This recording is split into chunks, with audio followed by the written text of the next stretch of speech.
Welcome on into the Fantasy Football Forge. My name is Steve, and we're going to record this for a second time. I just spent the last, 14, 15 hours, mostly straight, just working, entering data, doing these things, and part of that earlier today, I filmed this video.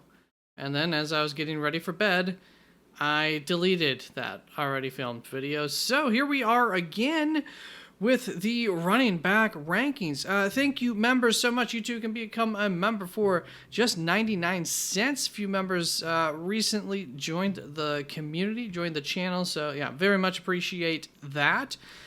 When we look at how I did in week 3 with my loves and my fades, which are the same thing as a start sit, you can figure that out.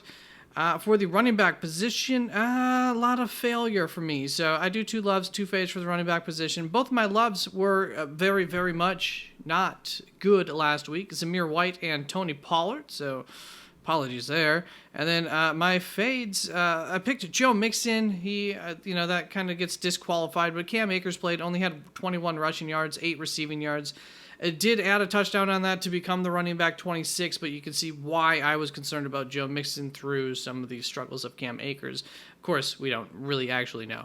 And then Aaron Jones finished as the running back 7, and I had faded him, so that was an absolute failure. And he came darn close. Somebody in the comments said he was going to have a great day with 4 touchdowns, and for a moment in that game, I thought maybe that was going to be possible. So, with that said, you can find these rankings up on my website, www.theffforge.com, throughout the week. They get updated throughout the week, and I go live with the most recent updated rankings as well throughout the week on Thursday and Saturday evenings each, 6:30 p.m. Eastern Standard Time. You can come in, ask your start sit questions, ask any of your trade questions, just talk about some football, etc. Especially Saturday night, that's pretty casual. Last week I was up for about 4 hours, so till around 10:30, I think it was.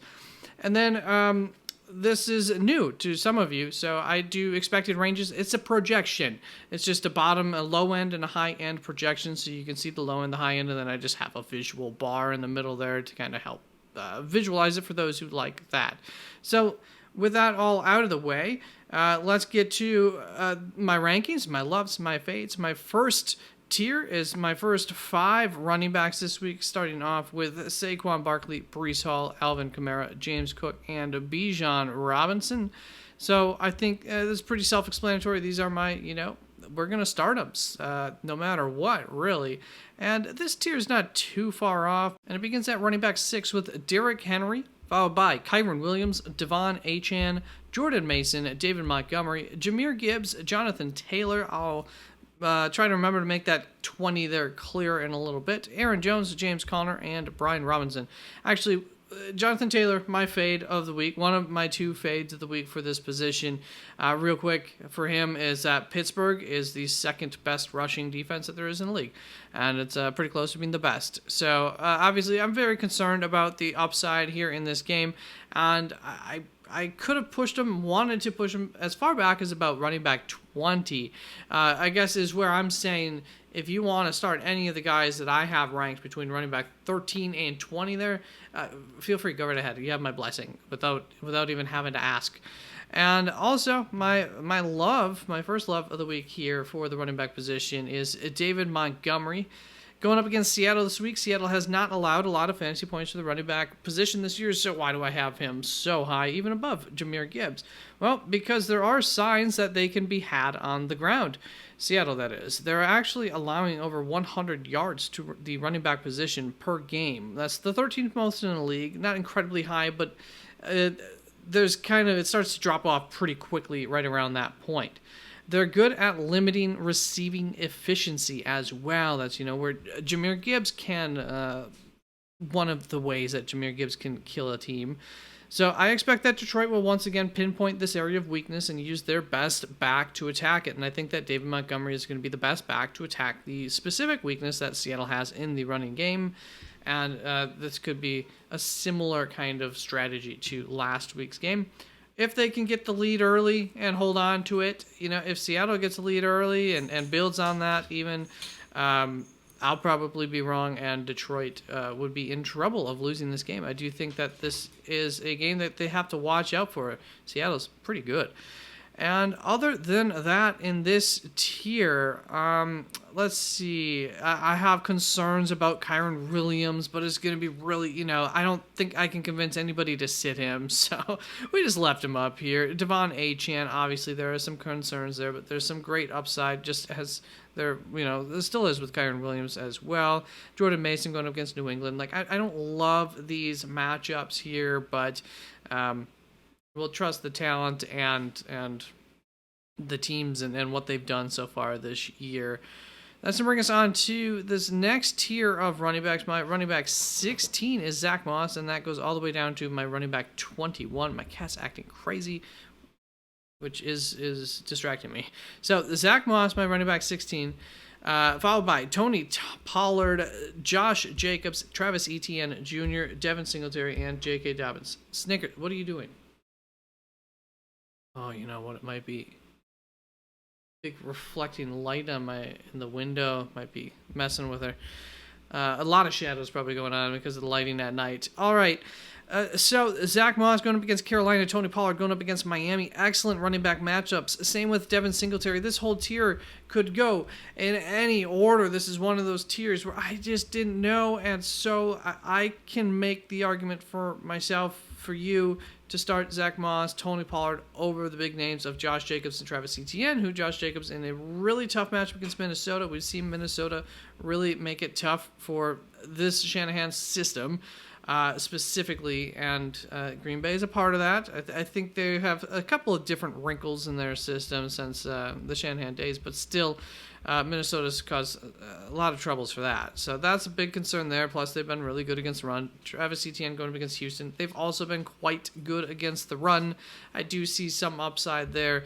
And so Devin Singletary is the name that I couldn't quite convince myself to say. I'm going to suggest that I would actually play Devin Singletary over those names. But, he's coming off of a great week, and Dallas's weakness is the running game, so it could make some sense. And J.K. Dobbins in a really, really tough matchup here against Kansas City, so once again, kind of fading him, just like last week. That's going to bring us on to this next tier of running backs. This is a small tier here from Jerome Ford, Najee Harris, Ramondre Stevenson, Chuba Hubbard, my running backs 22 through 25. And this group also actually some pretty good matchups within this group. You could almost get him into this tier, but this was kind of my cutoff where I was like, okay, you know what? Now I'll give J.K. Dobbins and how well he's been the shot, despite being in a tough matchup. But I could see otherwise.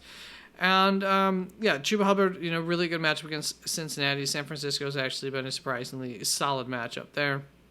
I think Indianapolis is actually the least best matchup out of this group for running backs via average fantasy points scored against them so far this season at half PPR. Let's bring us on to Bucky Irvin, Cam Akers, Zach Charbonnet, Rachaad White for this next tier from my running backs 26 through 29.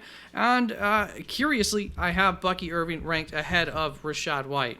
My cat is just going absolutely crazy. So this very much has to do with the matchup here, and also, by the way, obviously some not ranked running backs, so I'll cover those in a little bit. So you see Zach Charbonnet up here. Really, really tough matchup for Zach Charbonnet, so that's why you see him lower after such a great week last week going against Detroit. Don't love that. As you can see by the... Did I explain this coloring over here for those that are new? This is the temperature gauge. It's just our elements surrounding the game. That's like the Vegas line, how the PFF score, several different things are put into that. Are they working towards this player having a good game this week based on the matchup and the talent and all those things? And the talent's like, kind of a smaller portion of it, but still also a portion of it. So that's what this is, and it suggests that Cam Akers here in a good matchup against Jacksonville. So I am high up on that, as I am Bucky Irvin. So back to that. Let's talk a little bit about Rachaad White, and we'll talk about Bucky Irvin as part of that. So Philadelphia, the opponent here, has been good at preventing a lot of fantasy points to the running back position. This is going to sound a lot like the argument for David Montgomery against Seattle here. They've the Philadelphia Eagles have been leaky against the ground attack. They've allowed the 6th most rushing yards to running backs at 122 yards per game. Rachaad White averages 2.1 yards per carry on average, whereas Bucky Irving averages 6.2 yards per carry on average. So let me ask you, who do you think is the better back in order to take advantage of this specific matchup against Philadelphia? Is it the guy who's really good at running against the ground against the team who allows a lot of yards, or is it the guy who's very efficient on the ground against the team who allows a lot of yards? To me, it's Bucky Irving. It's a really good matchup here. I'm not calling the change over this week that, oh my God, Bucky Irving's the running back one. But it very well might look like that coming into next week, so we'll see about that. But yeah, I'm higher up on Bucky Irving, and this does give me some concern for Rachaad White, which is why he is my second fade of the week, right? And that's going to bring us on to this final tier of running backs from my running back 30 all the way down to 36. We've got Braylon Allen going against Denver, DeAndre Swift going against the Rams. You know, last week was the litmus test. I don't even like having them this high. Alexander Mattison, another running back. You'll see the second, the backup running back here ranked higher than Zamir White, the starting running back of Las Vegas. And it's for similar enough reasons, actually, for Bucky Irving argument there against Cleveland. Rico Dowdle, the new starting running back in Dallas. Still don't trust that a whole lot. Just like really don't trust Javonte Williams going up against the New York Jets, though. And Justice Hill here. So we have another nice running back situation. I didn't really talk about it with Derrick Henry, but this is going to be kind of a similar thing to the Bucky Irving argument here for Justice Hill. So he is my second love of the week. Buffalo has allowed the 4th most receptions and the 3rd most receiving yards to running backs. So I think that this is a very good matchup for Justice Hill to have one of those bigger weeks if they choose to make that an element, which I think that, they'll look at the tape and they very well could come to that conclusion that Justice Hill is something that they want to take advantage of against Buffalo to help move the ball smoothly. He's one of the few guys that can do that too for Baltimore, and that's something that they need to focus on doing, is just getting a more consistent offense that doesn't rely on the big play or as much on Lamar Jackson running it. And finally, too, at running back 36, we have Kareem Hunt. If you're going to play a Kansas City running back, obviously this is one I think it is, but maybe we'll get some more news throughout the week that could push him up higher or could push him up down lower in my rankings. That's going to bring us to these, the final. I just want to let you know, Jaylen Warren currently not being ranked. Austin Eckler not being ranked. Concussion, expect him to miss this week. Joe Mixon not ranked, expecting him to miss this week. Kenneth Walker could be returning this week, but not ranked currently there against Detroit. So I would like him, a little bit more than Zach Charbonnet, but not crazy higher. All right. That is it for the running backs. The quarterbacks and tight ends video will come out tomorrow. And it is now today, the day of the release of this video, as of 2 minutes ago, 12:03 a.m. on the East Coast. I'm going to bed. Thank you so very much. Hopefully this was as good as the first time I recorded it.